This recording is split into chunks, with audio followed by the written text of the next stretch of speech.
Here in the Collector's Corner, we're primarily talking about collectibles. We're talking about things like action figures, comic books. We're talking about things like trading cards, those fun things, statues, you name it. That's what we talk about Collector's Corner. We're looking at it from the standpoint of a collector, something you hopefully like to own, but also, secondly, occasionally, also looking at it from the standpoint of speculation. Like, could I buy this and hold on to it, maybe flip it for a couple dollars down the road? These are the fun things we talk about here in the Collector's Corner. All right, so for Collector's Corner tonight, for the comic book side, I have picked some interesting books I think are worthy of taking a look at. Now, these particular books, the reason that I picked them is because I feel like they're interesting long-term plays if you want to be those speculator flipper person. But the other thing that's interesting about these books, not only are they fun because they're cool just to have in your collection, they would look really good like on a shelf, or if you get a CGC slabbed and graded one, they would look really good on a wall. I mean, these are really fun books just to own because we've got some iconic imagery for sure in these comics. But more importantly than that, what's interesting about these books is you can pick these books up relatively cheap. These are books that you can pick up and add to your collection and hold long term. I don't think these books are going to continue to stay like as cheap as they have been. These are highly, highly I want to say undervalued, but not as in their value isn't great. But I mean, like in terms of what you pay for them, if you buy them, they're very undervalued. And two of these books, I'm still kind of shocked that you can go pick them up as cheap as you can. Now, our Falcon Winter Soldier play for tonight is going to be Marvel Premiere 49. This is from 1972. This is the Falcon's first solo story. Now, you can pick this up on places like eBay, Mercari, whatever, and you can pick this book up for less than $20. And this is Falcon's first solo story. In comparison, Moon Knight's first solo story right now is going for roughly anywhere from $200 to $250. Wow. So if Falcon picks up steam, and if people like Falcon and Winter Soldier, and if fans start looking for other Falcon things to add to their collection, this is an important part of history for the Falcon because it's his first solo story. But you can pick this thing up, again, like I said, for $20 or less right now. Once the show hits, I can't say that's going to stay the case. But right now, this is a fun book to pick up to hold on to for a long-term play. At least that's my opinion. Again, these are just my opinions. The second book that we have for tonight, this is Uncanny X-Men 212. This is from 1986. This is the first battle between Wolverine and Sabretooth in comics. This is the big one, everybody. This was the first time that we saw these two unleash on each other. This is a classic Marvel confrontation. And in the X-Men universe, this is as classic as in the Spider-Man universe when Spider-Man fights Green Goblin, for example. Like this, these are your class. This is Batman versus Joker. You know what I mean? This is a big deal, especially for a Wolverine fan. Here's what's interesting about this book, folks. If you pay attention and if you look, you can still pick this book up, again, for less than $20 or about $20. This is a great book. If you could pick it up for $20, you turn around, you get it graded, get it slabbed, you hold on to it for a long term. And maybe by the time the MCU starts rolling out the X-Men movies, this book might actually see a little bit of appreciation and value. Now, that's no guarantee, just my speculation. It's just my theory. But I'm kind of shocked that this book, you can still pick it up in really good shape for basically $20. Our last book for tonight is Punisher #1 from 1987. This is the Punisher's first solo series, all his own. He'd had the miniseries before then. The first issue of the miniseries is a little pricey, but this book you can, again, still pick up for basically $20 and sometimes even less. But this is another one of those fun books. Maybe by the time the Punisher makes it to the MCU, this book will maybe finally pick up some steam because this is a great book. And look at how iconic that cover is. That cover is so iconic. And that's what I'm saying. If you look at this X-Men 212, you look at this Punisher #1, these are iconic covers. These are fun books to own. They're fun books to have in your collection. And in my humble opinion, if the MCU continues to build and add characters, by the time that we get to the X-Men, I can see this X-Men 212 going up in value. I can see this Punisher #1, if the Punisher comes to the MCU, going up in value. And if Falcon actually hits with people and really clicks and people really like him, I can see people starting to go back and collect a lot of those early Falcon stories. So this Marvel Premiere 49 from 1972 might also be an interesting speculative investment. I'm surprised that Punisher #1 isn't already really expensive. How much were you saying that goes for? $20. Yeah, Really? if you shop, and you don't have to shop around really hard, but you can pick it up for $20. And that's the thing. Sometimes you find these books, they're like on Mercari, you pick them up really cheap. Sometimes you can find them on eBay really cheap. A lot of people have started packaging them together. So I saw an auction actually on eBay earlier today that was like $40 that had X-Men 211, X-Men 212, and X-Men 213 all together, and a little, lot of books, and it was like, $40, and because that's the other one. The other side of this is 213, which is kind of their first rematch. The book says round one, and then 213 is round two. Again, that book also a classic cover. We may be talking about that next week. I'm still debating.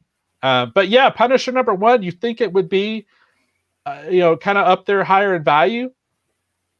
It's interesting because there's a lot of Punisher books that are not, which I'm kind of surprised at, especially like when you look at Punisher's third, fourth appearance. You can pick those books up. Actually, they're relatively inexpensive. It's kind of strange when you consider how popular the Punisher is, when you consider, the number of times his character has been adapted into live action, whether you're talking about television or movies. It's interesting that you can still, but this is a great book. This is a classic cover too. And like I said, if nothing else, you get it slabbed, it looks great to hang on the wall. But I do honestly believe that long term, that there's some investment potential in these particular books. And you could see what I said. I didn't go as heavy into the next show like I did on the last one. The last one, I was definitely just staying in the MCU based on what I was seeing on WandaVision. So for this show, we got the Falcon book here that I think is interesting because it's relatively inexpensive. It's an interesting book to have in your collection. But the #2, it's his first solo story. So if you want to stay in the current MCU, this is an interesting book to speculate on. However, these other two books, I definitely feel like these are definitely long-term interesting plays, because by the time the X-Men hit the MCU, whether they're called the Mutants or the Uncanny X-Men or whatever it is, Wolverine fighting Sabretooth is going to be a thing. And if they're anywhere near their classic costumes, I could see this book beginning to go up in value. Very cool. All right. So there you go. So these are the comic book side of this. I did have a little bit of a card thing I wanted to talk about. But for tonight, what I want to do on the card side is a little bit different from what we have been doing. Let me see if I can get the graphic to open up here without too much, hopefully, difficulty. All right, so on the cards tonight, we're going to be talking about DC cards. The reason being is because I feel like there's a lot of stuff that could potentially happen with the DC cards moving forward. Amongst a lot of the fans and the collectors and the people that are talking and speculating, a lot of people feel like that the Impel DC Cosmic cards might be the next set to kind of, begin to gather steam and break big.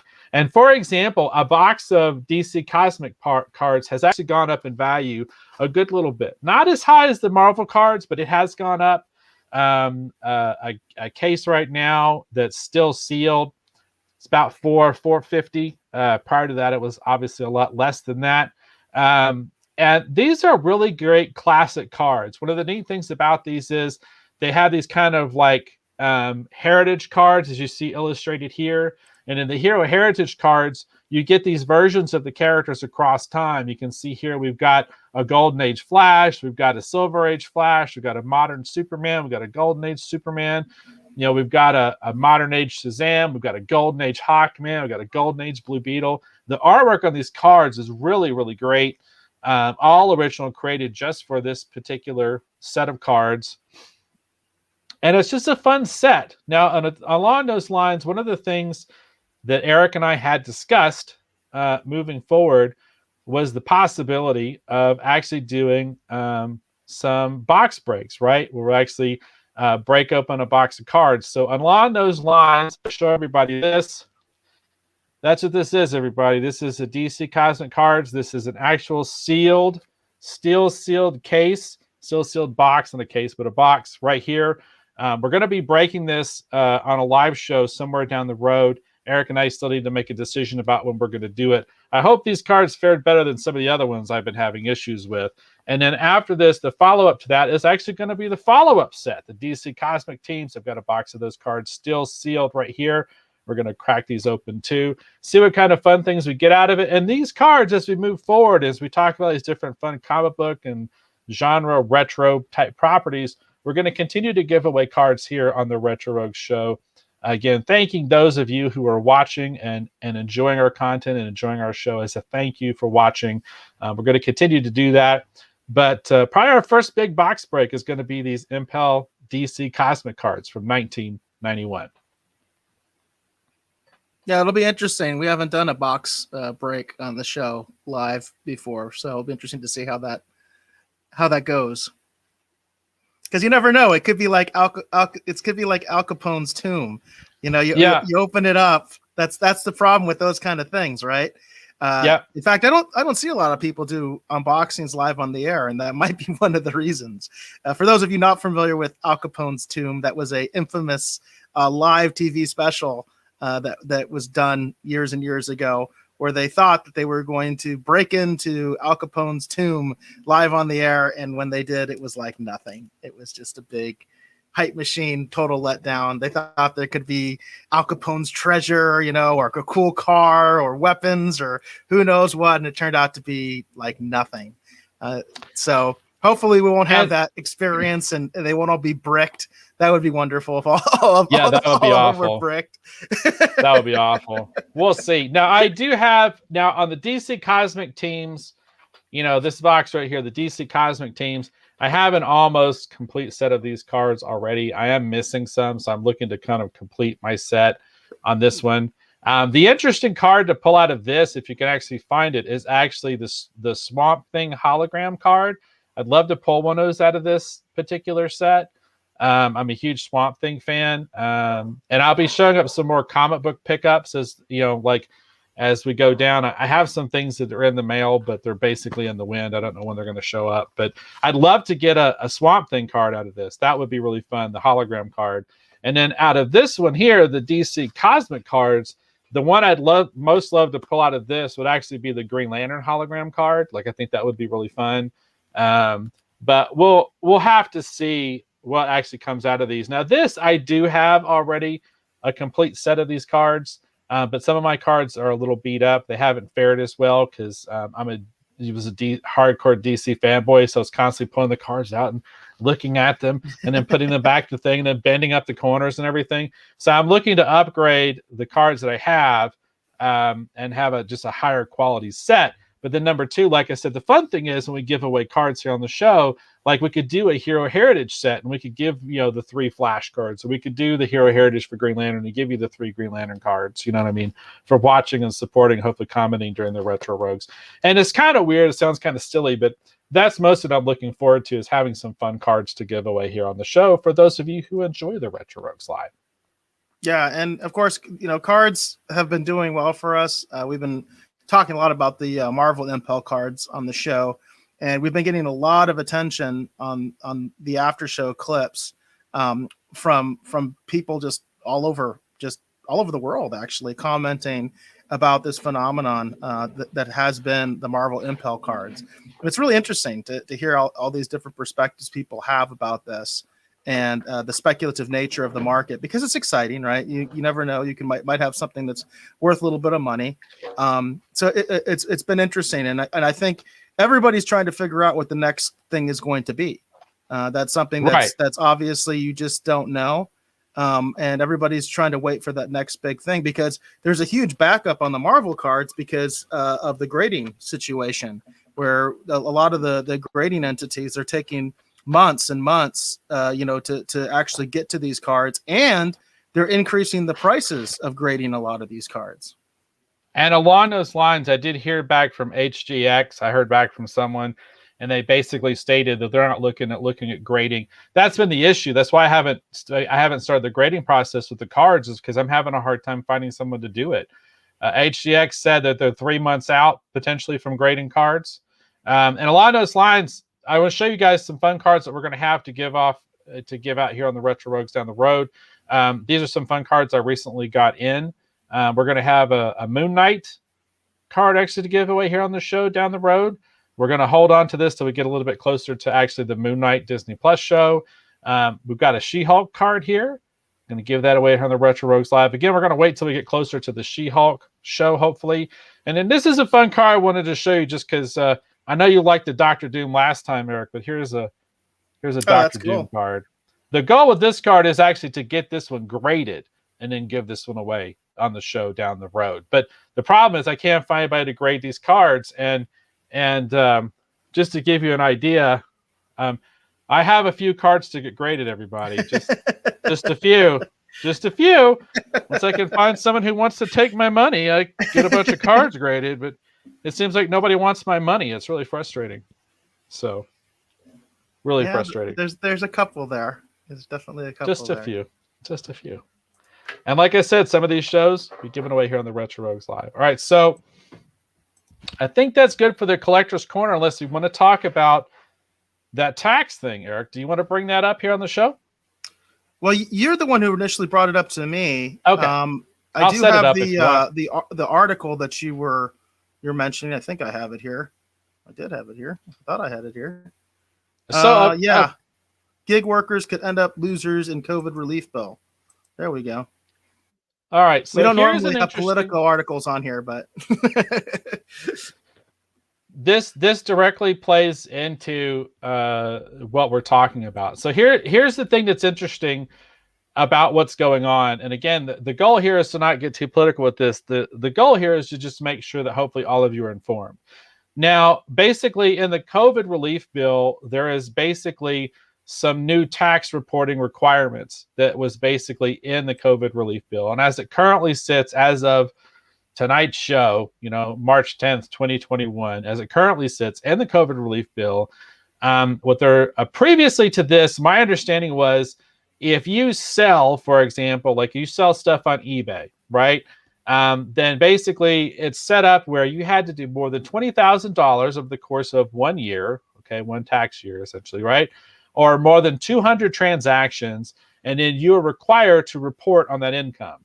Now, here's the weird thing. I report all my income. I pay all my taxes, so whatever. You know what I mean? Like, I pay all of it. So I've never really tried to do this, but apparently you weren't really required to report if you did eBay or transactions that went via PayPal or whatever. You were not technically required to report and pay on that income unless it was more than $20,000 or in a given year, or more than 200 transactions. Okay. Now, apparently that's changed.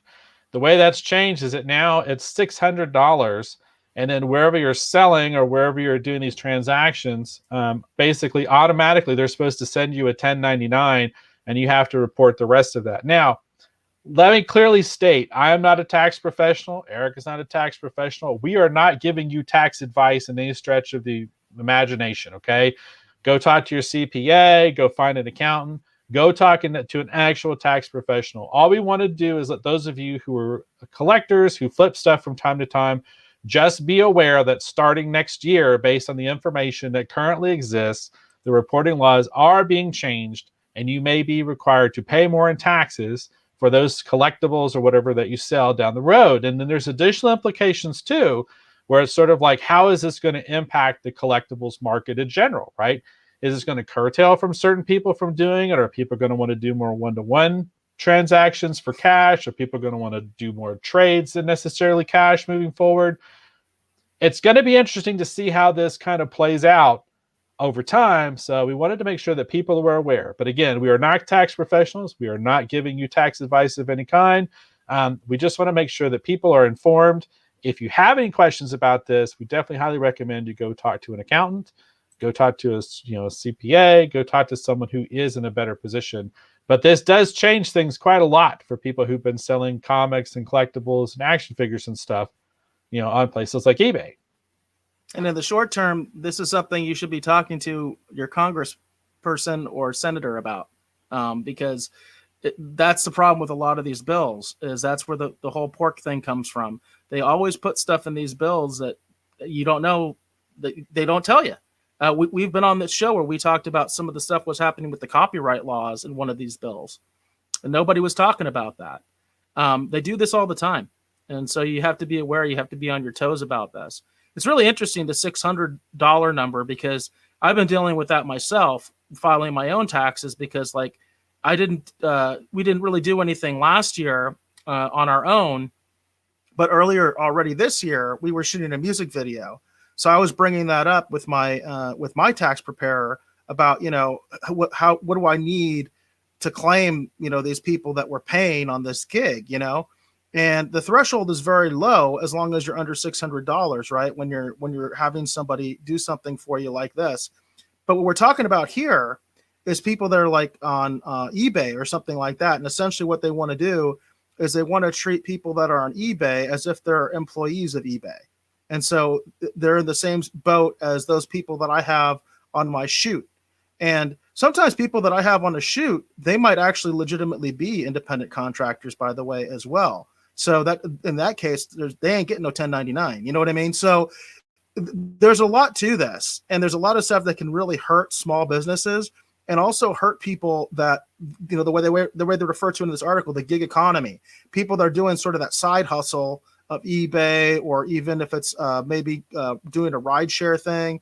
All sorts of different things can be affected by this, and you should be aware of it because ultimately they're going to come after you. If you're the person that's doing this stuff, they're going to come after you because they're going to be saying that you didn't report your income properly.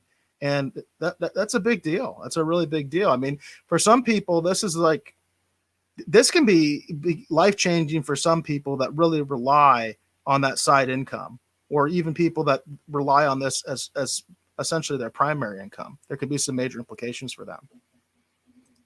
Yeah, and it's curious to see too, on the flip, like how this is going to affect, kind of the collectibles side in terms of like, people selling, graded cards or ungraded cards, and people selling, graded comics or ungraded comics or action figures, collectibles, whatever. It's going to be interesting, and it affects more people than you think too. I actually, one of my more recent purchases I've made is I actually bought a vintage 1975. It's actually a Mead school binder, and it actually has graphics on it. The Fantastic Four. I'm going to show it up here on the show. It's where my my Marvel Impel cards are going to go live because I wanted something interesting to put them in besides what they're currently in. So my original Marvel Universe Impel cards and the sleeves are actually going to go into that binder because I think it'd be more fun to display and show to people and whatever. I'm going to show this on the show. But the lady I bought that from, I mean, she's not a huge company or anything. She's just a lady selling stuff in Mercari. You know what I mean? But if she sells over a certain threshold, now, she's going to have to be sure to report all that. Yeah. They can get really tricky. It's interesting. They can get really, yeah. really and tricky. Again, we're not tax professionals. We're telling you to go consult a tax professional. We just want to make sure that you're informed and you know what's going on. Now, speaking of some of these sort of cottage industries, if you will, this is one that I always wonder about quite a bit. And I got this lead actually from that Junkman. I don't know if you're familiar with him, Dave. He does a lot of YouTube content, and he talks about a lot of he actually talks about the history of a lot of different toys and things like that. And he came up with this. And the funny thing is, this story is like almost a year old, actually. But there is something new that's come about from this. So I wasn't aware of this, but apparently there is a company in Australia that came up with Last Starfighter action figures. Have you seen any of these, Dave? These are pretty cool. Wow, that is cool. I didn't realize they made Last Starfighter action figures. Apparently these are based on a prototype that was done by Galoob. And Galoob was interested in making Last Starfighter figures, but for whatever reason, it never happened. There's a similar story I know about Alien figures, and I believe that the Funko Retro line eventually actually came out with those figures that were basically only in the prototype stage. This is something similar, but this company is much, much smaller. It says the Last Starfighter carded figures from Good Guys Never Win Toys. This particular blog is called Toys Are Evil, and it's dated June 24th, 2020. So as you can see, they have the main character, Alex Rogan. They also have Centauri, the agent that was helping him out. He's got the different faces and all that stuff. And then they also had Grig, the co-pilot. And these are really good-looking toys. And if you notice, they're all numbered, and there was only 100 of them made. That's it. Wow. And this is a company that's actually located in Melbourne, Australia. They're actually a dealer. They actually deal in toys. And I have another related one from them. Let me bring it up real quick. This is actually from their actual Facebook where they do their transactions. So it's called Lobos Collectibles. It's located in Melbourne, Australia. This is actually dated from just 2 days ago. So this is a very recent post. It says, "We don't just sell collectibles, we make collectibles. Exclusively designed and produced by us, the Last Starfighter Series 3 box set has arrived with Alex Rogan." By the way, I'm wondering what seasons Series 1 and 2 box sets were. Yeah, exactly. It's the Starfighter arcade machine with the Bounty Hunter. It's limited to 200 pieces worldwide, $195 for each box set. It is pricey. That's $20 extra for postage unless you're overseas, and you're out $45. But I didn't want to show the pictures of this because here you can see they actually have like the little Starfighter arcade. Wow, that's cool. So it's the actual little arcade. And then you can see it's actually got like a little screen there and all that stuff and controls. Yeah. And then you can see in the background, you can see the actual main character playing the game, and then you can see the bounty hunter that came after him. Yeah. It's pretty cool. See, that's it. That's the box set there. And apparently it says this is Series 3. So I want to give the shout out to Junkman, first of all, because he was the one who made a video about this, and I thought it was really cool. Great find. But he was commenting too, like apparently the original post about this is like almost a year old, all the way back in June when they were talking about the initial action figures, which who knows if those are even still available. But this is a really interesting thing. And it does actually relate to what we were talking about with, there are these sort of cottage industries that exist out there in toy manufacturing. And it's something that I've wanted to learn more about, because I wonder, do these guys have a license? Do they not have a license? If they do, how did they get it? You know what I mean? Or is it because their numbers are so low, they can get away with this, right? And it's not something where anybody's going to take action against them. You know what I mean? I don't know the whole history behind it, but these are really neat products. Yeah, that's really cool. That is really cool. I had no idea that existed. Last Starfighter is a fun movie. I consider it a classic movie in the 80s. It'll be fun to talk about here on the show. Yeah, absolutely. In fact, I think we were wanting to do one a while back, and we were having a problem finding a venue that was exhibiting it. I think that was one of the issues we had when we were talking about it. We'll have to check that up, follow up on that, and see if anybody is streaming it currently, because that would definitely be a fun one to revisit. That's a movie that I remember very fondly. But again, I think it's interesting. There are people out there that manufacture toys in these very limited quantities, and they do make some really interesting products. And again, I don't know if it's licensed or not. I just thought it was interesting.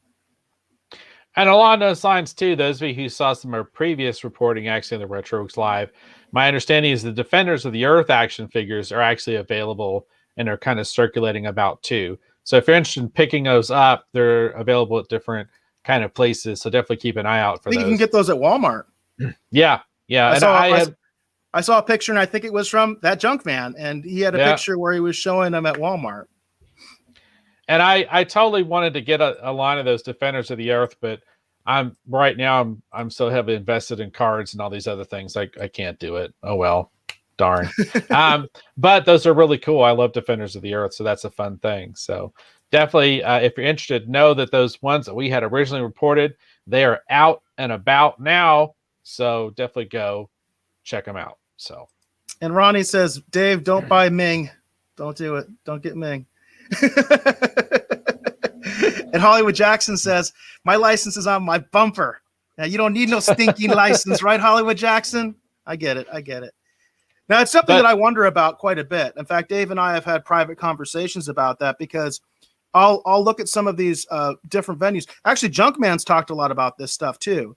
Whether you're talking about reproductions or just straight up bootlegs or whatever. He talks about it sometimes on his show. And the controversy it actually creates within the collector community, because it does create controversy. But I just thought these things looked so cool. I was like, and I figured you'd like it too, Dave. So I was like, I'm just going to show them.